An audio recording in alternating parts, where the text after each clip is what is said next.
Have you ever stopped in the middle of scrolling, really stopped, and asked, what am I even looking for? Not the next meme, not the next video, but beneath it all, what is the ache you're trying to soothe with this endless stream of distraction? A reel autoplays, then another, then another. 30 minutes vanish like mist.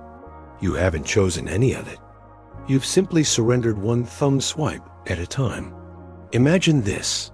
You wake up, reach for your phone before your eyes have even adjusted to light.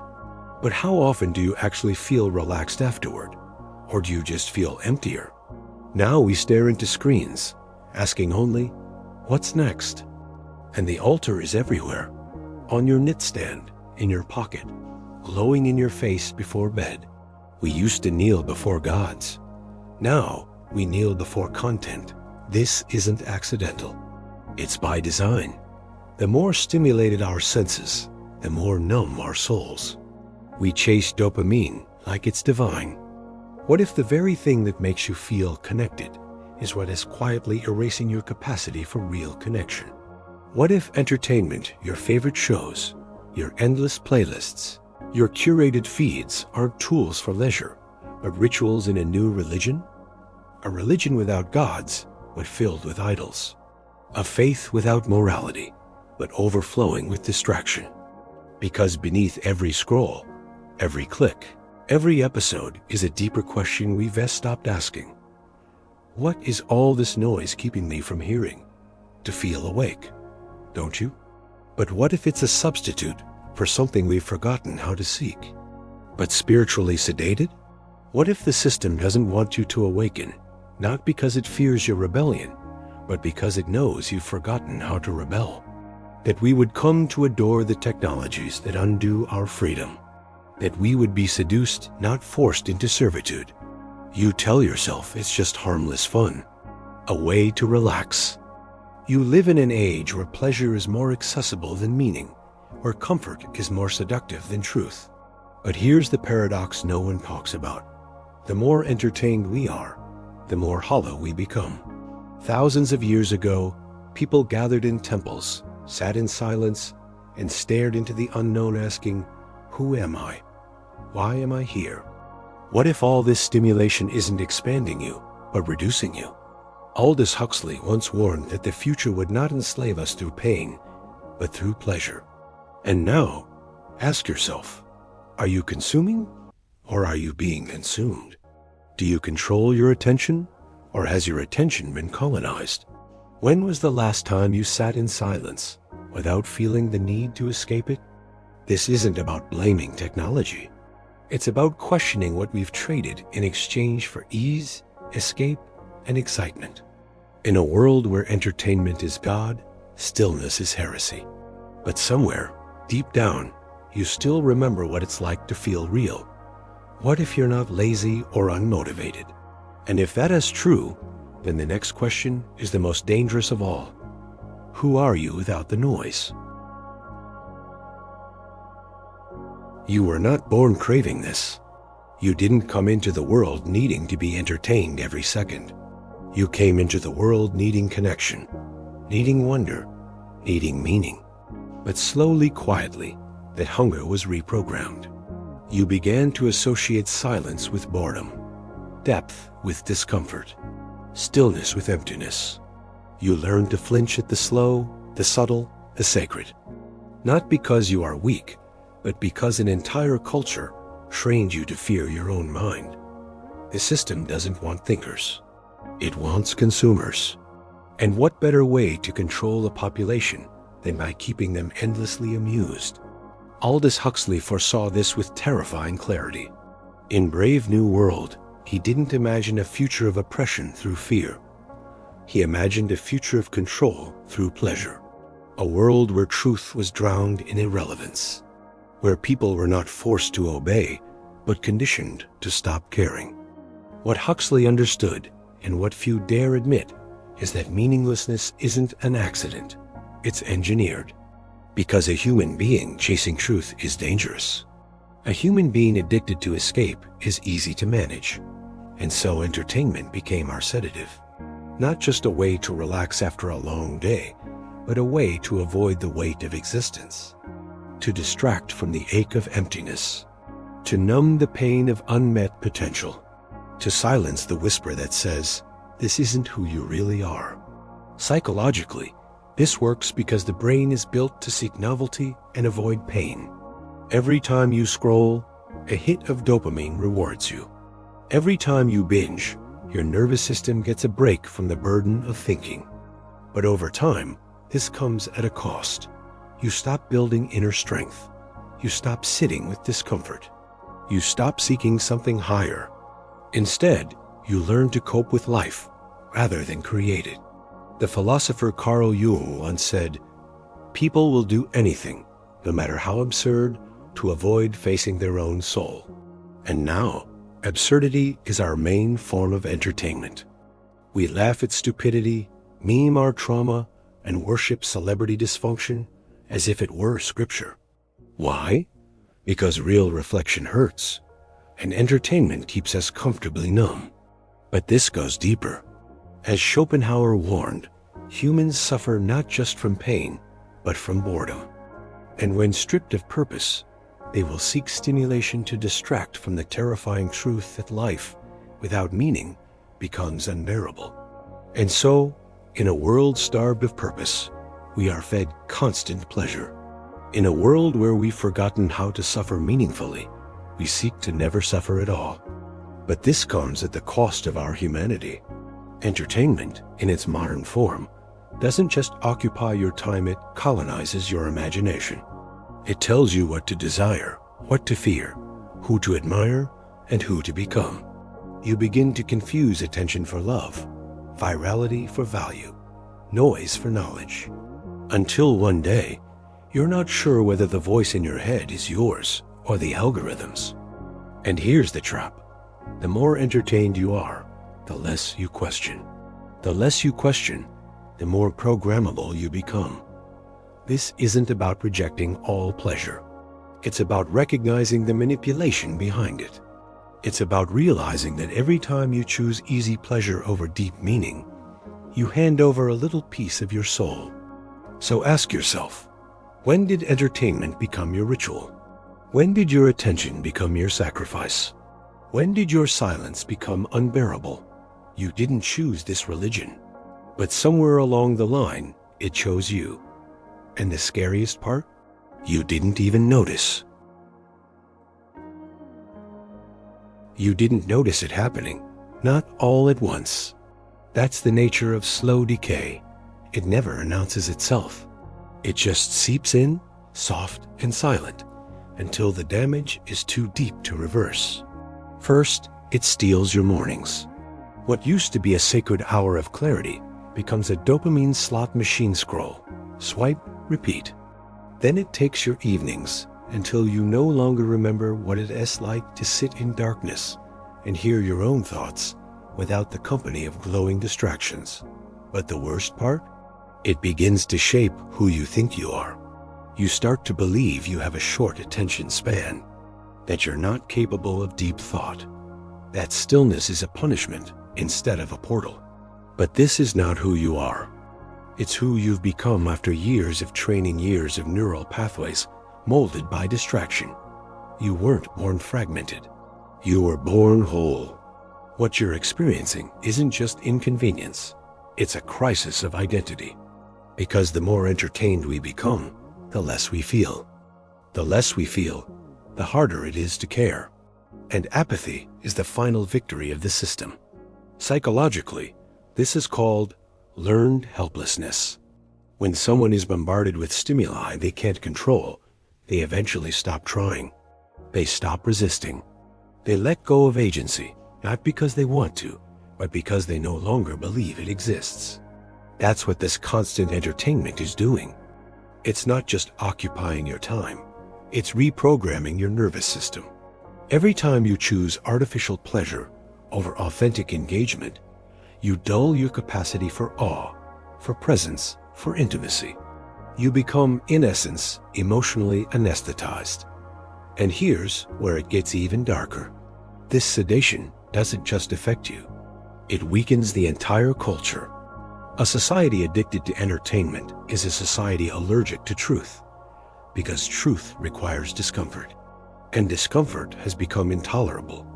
So, we trade truth for comfort, meaning for distraction, responsibility for amusement, and slowly we become a civilization of spectators, watching our own lives from the sidelines. We don't participate, we don't revolt, we don't feel. We just consume. This is how empires fall, not with a bang, but with a binge.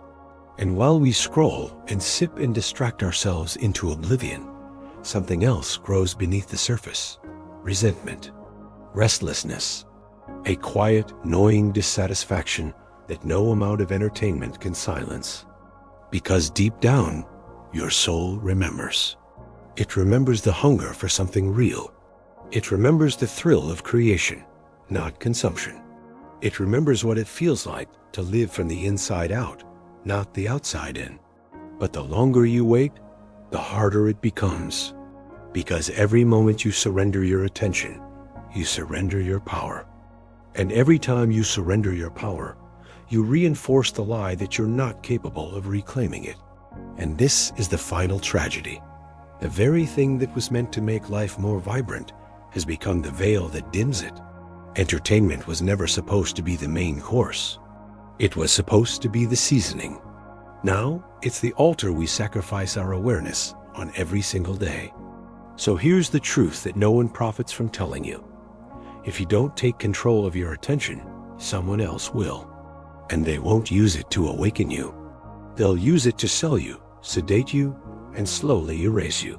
Not with force, not with violence, but with pleasure, with novelty, with infinite choice, until your freedom no longer feels like something worth fighting for. If you've made it this far without clicking away, that means something in you is still awake, still alive, still listening beneath the noise. And that part of you, that flicker, is the beginning of the rebellion, because the system doesn't fear your rage. It fears your awareness. The moment you see the machine is the moment you stop being its servant. And here's the first radical truth. You don't need more willpower. You need clarity. Clarity that you've been hypnotized, not because you're weak, but because the system was designed to do exactly that. The first step to breaking free is simple but brutal. Turn the mirror around. Ask yourself, when did I start using entertainment to avoid myself? When did quiet become unbearable? When did I begin outsourcing my aliveness to a screen? Because healing doesn't begin with motivation. It begins with mourning.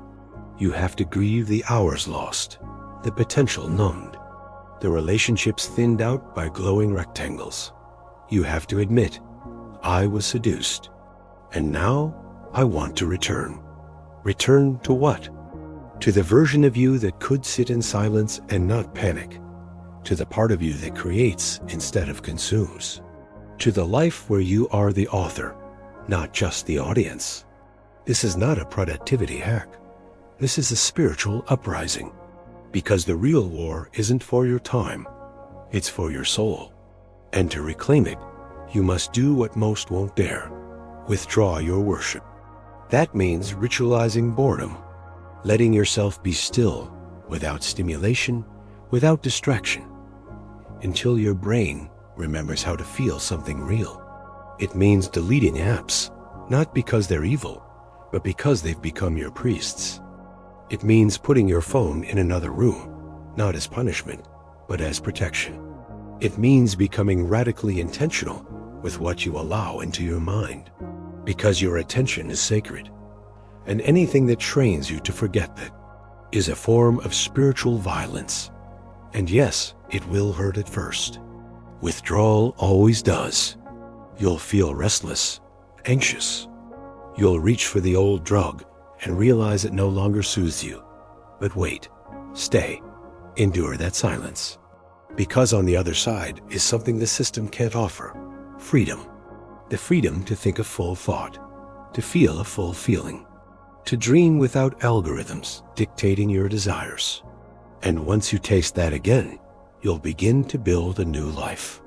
one rooted in depth, not distraction, one where leisure becomes recovery, not numbing, where your days are built around presence, not performance, and your worth, it won't be measured in likes, views, or impressions, but in stillness, sovereignty, and how deeply you can feel without fleeing. This is what it means to rebel, to choose aliveness over amusement, to trade empty pleasure for sacred discomfort, to reclaim your mind from the cult of content. History remembers those who broke their chains, not those who entertained themselves into extinction. And the choice is now yours. Will you continue scrolling through your own sedation? Or will you wake up and walk away from the altar? Because the truth is, you've never been powerless. You were just distracted. And once you stop bowing to the god of endless amusement, you begin remembering the God inside you. Here's the truth they'll never stream for you. You were never meant to live like this, endlessly plugged in, constantly stimulated, spiritually starved.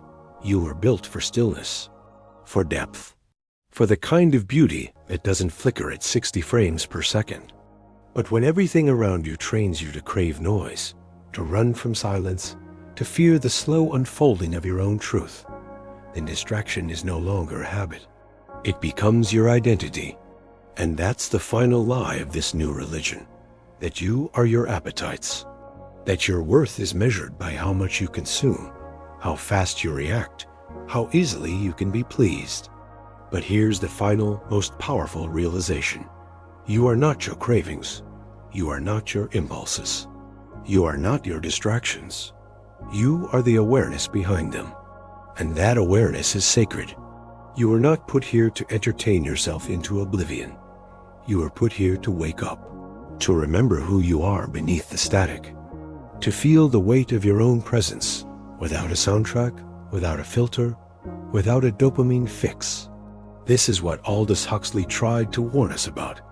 Not a world of pain, but a world so saturated in pleasure, the truth becomes invisible. Where people are not shackled by chains, but by comfort. Where rebellion doesn't look like fire in the streets, but like a human being sitting alone in silence, fully alive, refusing to scroll. Because here's the hidden miracle. Once you remove the noise, your real life starts speaking again. The ache in your chest, it's not weakness, it's a compass. The boredom you feel, it's a doorway. The silence that scares you, it's sacred ground. There is a version of you, sleeping just beneath the surface, who doesn't need constant entertainment to feel okay. A version who remembers how to feel deeply, love fully, and create without needing an audience. That version has been waiting. And every moment you choose awareness over escape, presence over performance, depth over distraction, you get closer to becoming them. So no, the world may not change overnight. The screens will still glow. The algorithms will still seduce. The world will still beg you to kneel at the altar of amusement. But you'll be different. Because now you know. You know that entertainment is not evil, but it is dangerous when mistaken for meaning. You know that pleasure is not the enemy, but when used to mask pain, it becomes a prison. You know that silence is not emptiness, but the space where your soul starts to speak again. And most importantly, you know this. The most radical act in a distracted world is not protest. It's presence. And when enough people reclaim their presence, when enough souls say, I will no longer worship what numbs me, that's when the culture begins to crack. That's when the machine begins to stutter. That's when humanity begins to remember itself. So ask yourself, truly ask, are you ready to be awake? Not just alert, not just informed, but awake. Awake to your own power. Awake to your forgotten purpose. Awake to the truth that you never needed to be entertained. You only needed to come home. Home to your breath. Home to your stillness. Home to yourself. Because once you return, you will never be seduced the same way again.